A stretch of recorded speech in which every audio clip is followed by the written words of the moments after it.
I'm Heather Crumpton. This is my capstone presentation for my Master's in Instructional Leadership. I did my action research plan on what is improving our school climate and our school culture.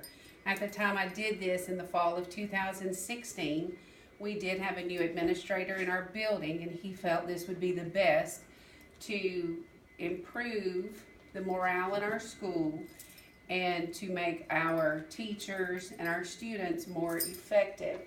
School climate is the atmosphere at the school, the quality and character of the school. It is influenced by the norms, the goals, the values, and the interpersonal relationships among the staff. A school culture is embedded. It's how things are done at school. It's the beliefs, the perceptions, the relationships, and attitudes that are written or unwritten to shape the influence of how a school functions, our day-to-day routines, the way our teachers present themselves, carry themselves, and do business in their classroom. Butler and Dixon in 1987 identified 12 characteristics of a powerful and positive school culture. Of these 12, I think there's 3 or 4 that are most important. I think honest and open communication is important. I want, as a leader, my staff to be able to come to me for anything good, anything bad. I want my parents to be able to come to me, even my students. I don't want someone to feel like there is a barrier that they can't approach me and discuss something of concern. I think trust and confidence are important.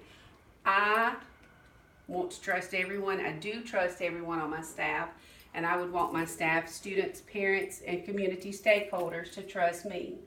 And high expectations. I expect everyone to do their best. I may have a student in my class, little Johnny, we've all had him, but I expect little Johnny to come in every day and do his best. His best may not be on grade level, but if that's what little Johnny can do and little Johnny is trying, then it pleases my heart to see little Johnny meeting his high expectations. When I implemented this plan in the 2016-2017 school year, I work at a Title I school. It is one of 8 Title I schools in the Gaston City School District. We have no buses. We have 291 students, K-4 through 5th, and we are 90% free and reduced lunch. I did a survey for our certified staff, 14 teachers, and asked them what they felt was most important in our school for improvement. I gave morale, leadership, communication, community support, and parental involvement. The highest was leadership, which under a new administrator at the time this was given, that was something that was a goal that was attainable. Communication, they thought that we needed an improvement on communication. And then parental involvement. We live in one of the lowest socioeconomic areas in our school district. Therefore, parental involvement is hard because most of our students either live with a guardian, an extended family member. We have a great deal of population of students that are in foster care or have been in foster care and have now been adopted. So these were the areas that we were going to look at in the 2-year process. Also in the 2-year process, we were going to give the survey twice a year. We were going to provide teachers with more common planning and effective professional development, team building skills, doing book studies over the summer, doing things after work with the staff, doing things for holidays, potlucks once a month, a birthday club, a secret pal, different things like that to build morale and friendship within our staff. ADHD training for each teacher, more tools for intervention, and analyzing test scores under the new principal. So out of the 2-year results, we have finished the first year. In the first year in 2016-17, we had 291 students, 90% free and reduced lunch, and we were 3rd out of 8 elementary schools in our reading and math test scores for the ACT Aspire. In 2017-2018, we are down to 269 students, We're at 85.6 in free and reduced lunch. We were the highest in reading out of the 8 elementary schools, and we remained third in math out of the 8 elementary schools. So we have made strides towards improving test scores under the new administrator. In doing this, I covered several standards, collaborative development and promoting a shared vision and mission for the school, collecting data to identify goals and assess organizational effectiveness.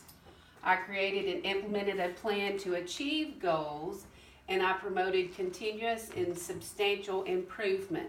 There is always room for improvement within a classroom, within a teacher, within an administrator, anybody in the school, even the students. There is always going to be room for improvement. The other plan that I chose to go over was my curriculum and data-driven schools.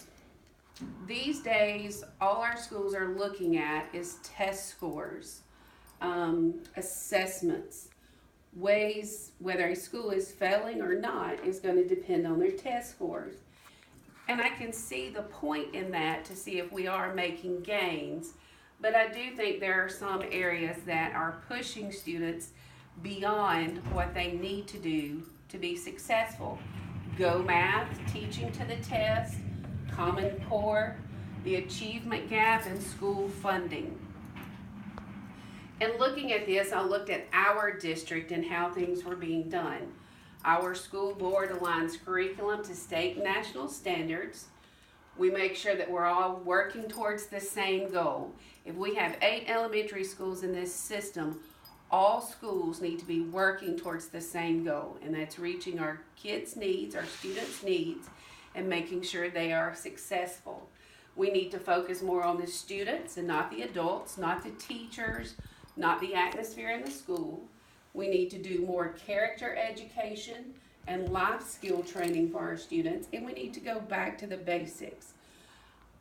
I understand the principle of teaching a child that 2 + 2 is 4, but in today's society and in the environment that we teach in at my school, they just need to know how to get to 2 + 2 = 4. They don't need to know 4 different ways to get there. And then we need more funding for our lower socioeconomic schools. The schools in our district are getting the same amount of money as schools in the Hoover City district. And I don't think that's fair because we have more needs in our district and we have less parent participation and tax money that's going to provide things for our school. So I think funding for our schools should be set depending on the Title I, the free and reduced lunch, and the socioeconomic or the community around the school. Data-driven schools can either be a success or they can be a failure. It can produce great quality learning. It's going to push our kids. It's going to give them rigor. It's going to give them the latest information and materials that are out there to teach, but it can also fail. It takes the focus off of our core subjects. We need to look more at giving our kids life skills, character education, and just providing the basics for day-to-day living and real-life experiences on how to attain and be successful in our community. Todd Whitaker said, if culture is a school's personality, climate is the attitude. And that's very important to remember because how we interact within the school, the staff, the teachers, then that's going to reflect on our students, and it's also going to impact their learning and our interaction with our parents and our community members. In this one, I've used an instructional leader promotes the success and well-being of every student by promoting instruction that maximizes their learning. What little Sally learns may not be the same as what little Johnny learns. And we need to maintain a culture of high expectation and challenge. We need to always give our students, we need to teach our students with rigor, but what works for one may not work for all. So we always need to step back, make sure that we are expecting what each child is capable of. Yes, we're gonna push that child to do their best, but we also have to maintain the culture of what we expect.